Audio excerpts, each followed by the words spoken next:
আমরা তো আন্দোলন করে এই সরকারকে বসিয়েছি, সুতরাং কেন যমুনা ঘেরাও করতে হলো, কেন সচিবালয় ঘেরাও করতে হলো? হত্যা মামলার আসামি আব্দুল হামিদ সরকারের সবুজ সংকেত পেয়ে স্বরাষ্ট্র উপদেষ্টার সহযোগিতায় দেশ ছেড়েছে। এর প্রতিবাদে মূলত আন্দোলন শুরু হয়েছে। আমি এই মুহূর্তে আমাদের দলের পক্ষ থেকে লিখিত বক্তব্য শোনাচ্ছি, আপনাদের সকলকে সহযোগিতা করার অনুরোধ করছি। প্রিয় সাংবাদিক ভাইরা, আসসালামু আলাইকুম। গতকাল 10 মে উপদেষ্টা পরিষদের বৈঠকে আন্তর্জাতিক অপরাধ ট্রাইব্যুনালে বাংলাদেশ আওয়ামী লীগ ও তার নেতাদের বিচার কার্য সম্পন্ন না হওয়া পর্যন্ত দেশের নিরাপত্তা ও সার্বভৌমত্ব রক্ষা, জুলাই আন্দোলনের নেতাকর্মীদের নিরাপত্তা এবং আন্তর্জাতিক অপরাধ ট্রাইব্যুনালের বাদী ও সাক্ষীদের সুরক্ষার জন্য সন্ত্রাস বিরোধী আইনের অধীনে সাইবার স্পেস সহ আওয়ামী লীগ ও এর যাবতীয় কার্যক্রম নিষিদ্ধ করার সিদ্ধান্ত গ্রহণ করা হয়েছে। সরকারের এই সিদ্ধান্তকে আমরা সাধুবাদ জানাই। আন্দোলনকারী বিপ্লবী ছাত্র জনতাকেও শুভেচ্ছা এবং অভিনন্দন। তবে চূড়ান্ত নিষিদ্ধ হওয়ার আগ পর্যন্ত আমাদের আন্দোলন চালিয়ে যেতে হবে। প্রাথমিক ধাপে আমাদের বিজয় অর্জিত হয়েছে, কিন্তু এখনো পর্যন্ত চূড়ান্তভাবে আমরা বিজয় অর্জন করতে পারিনি, যেহেতু এখনো পর্যন্ত আওয়ামী লীগের বিষয়ে সরকার চূড়ান্ত সিদ্ধান্ত গ্রহণ করেনি। প্রিয় সাংবাদিক ভাইয়েরা, প্রিয় দেশবাসী, গণ অধিকার পরিষদ শুরু থেকে গণহত্যার বিচার ও ফ্যাসিস্ট আওয়ামী লীগের নিষিদ্ধের দাবিতে তৎপর ভূমিকা পালন করে আসছে। এই লক্ষ্যে গত 5 ফেব্রুয়ারি জেলায় জেলায় ডিসির মাধ্যমে প্রধান উপদেষ্টা বরাবর স্মারকলিপি প্রদান করা হয়েছে। গত 14 ফেব্রুয়ারি ঢাকায় বিক্ষোভ সমাবেশ করা হয়েছে, জেলায় জেলায় বিক্ষোভ সমাবেশ করা হয়েছে।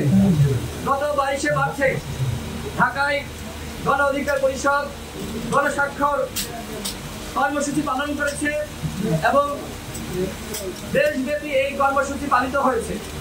সর্বশেষ 9 মার্চ শুক্রবার দুপুর 2টায় গণমিছিল এবং পল্টন মোড় অবরোধ করে কর্মসূচি পালন করেছে গণ অধিকার পরিষদ, যা সাক্ষী স্বয়ং সাংবাদিক ভাইরা এবং দেশবাসী। এছাড়া আওয়ামী লীগ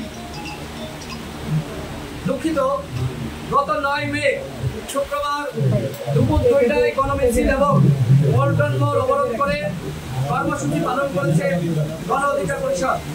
এছাড়া আওয়ামী লীগ নিষিদ্ধে গতকাল প্রধান উপদেষ্টার দপ্তরে গণ অধিকার পরিষদের 5 সদস্যের প্রতিনিধি দল একটি স্মারকলিপি প্রধান উপদেষ্টার এপিএস এর কাছে পৌঁছে দিয়েছে এবং যেটি ইতিমধ্যে প্রধান উপদেষ্টার কাছে গতকালই পৌঁছে দেওয়া হয়েছে।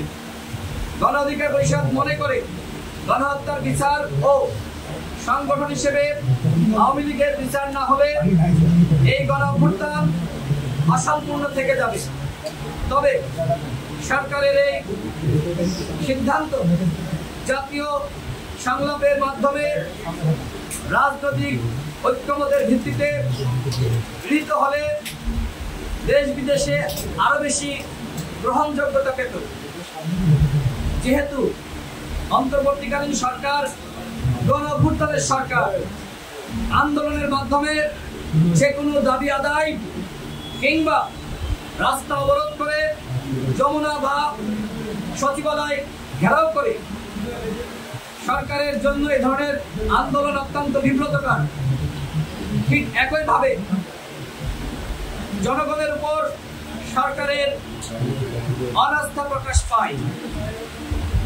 সুতরাং জনগণের সেন্টিমেন্ট বিবেচনায় আন্দোলন ছাড়াই সরকারকে যে কোনো জনগুরুত্বপূর্ণ পদক্ষেপ নেওয়ার আহ্বান করছে গণ অধিকার পরিষদ। আমরা লক্ষ্য করছি যে কোনো দাবি আদায়ে আন্দোলন করা লাগছে। আমরা তো আন্দোলন করে এই সরকারকে বসিয়েছি, সুতরাং কেন যমুনা ঘেরাও করতে হলো, কেন সচিবালয় ঘেরাও করতে হলো, কেন গণ অধিকার পরিষদকে পল্টন মোড় অবরোধ করতে হলো, আমরা সেই প্রশ্ন সরকারকে রাখছি। সরকার কি তাহলে এইভাবে আমাদের আন্দোলন করতে হবে, রাজপথে নামতে হবে, প্রতিবাদ করতে হবে আর তারপরে দাবি মানবে? এটি সরকারের কাছ থেকে কোনোভাবেই প্রত্যাশিত নয়। ভুলে গেলে চলবে না, আবারও কেন ছাত্র জনতাকে রাজপথে নামতে হলো।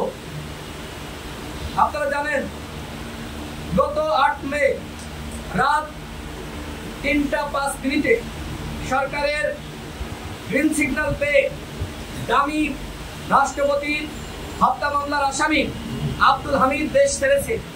এই যে সরকারের সবুজ সংকেত, এই বক্তব্য এসেছে প্রায় অধিকাংশ গণমাধ্যমে। এই ঘটনায় রাঘব বোলদের বাঁচাতে 4 জন পুলিশের নিরপরাধ কর্মকর্তাকে প্রত্যাহার বা বদলি করা হয়েছে।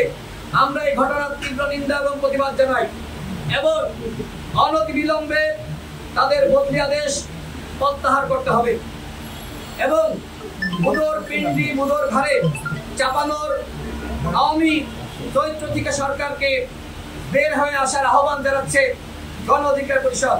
প্রিয় সাংবাদিক ভাইরা, এই যে আওয়ামী লীগ নিষিদ্ধের আন্দোলন, এই আন্দোলন নতুন করে শুরু হওয়ার একমাত্র কারণ দামি রাষ্ট্রপতি হত্যা মামলার আসামি আব্দুল হামিদ সরকারের সবুজ সংকেত পেয়ে স্বরাষ্ট্র উপদেষ্টার সহযোগিতায় দেশ ছেড়েছে। এর প্রতিবাদে মূলত আন্দোলন শুরু হয়েছে। সুতরাং এখন আওয়ামী লীগের সাংগঠনিক কার্যক্রম নিষিদ্ধ হয়েছে, কিন্তু এই যে আব্দুল হামিদ পালিয়ে গেল, এই ইস্যু কোনোভাবে যাতে আড়াল না হয়ে যায় সেজন্য আমাদের সোচ্চার থাকতে হবে। সামাজিক যোগাযোগ মাধ্যমে ইতিমধ্যে আমরা দেখেছি বেশ কিছু ঊর্ধ্বতন কর্মকর্তার নাম এসেছে। এক্ষেত্রে স্বরাষ্ট্র উপদেষ্টার ভূমিকা আমরা জানতে চাই। তার গাফিলতি নাকি সহায়তা ছিল, যেটা হোক না কেন তিনি এর দায় কোনোভাবেই এড়াতে পারেন না। এখানে কজ অফ নেগলিজেন্স রয়েছে, সুতরাং তিনি কোনোভাবেই ওই পদে থেকে এর দায় এড়াতে পারেন না। দামি রাষ্ট্রপতি আব্দুল হামিদের দেশ ছাড়ার ঘটনায় আমরা এই স্বরাষ্ট্র উপদেষ্টার পদত্যাগ দাবি করছি এবং ঘটনার সুষ্ঠু তদন্তে সরকারের উচ্চ পর্যায়ের তদন্ত কমিটি গঠন ও দোষীদের বিরুদ্ধে দৃষ্টান্তমূলক শাস্তির দাবি করছি।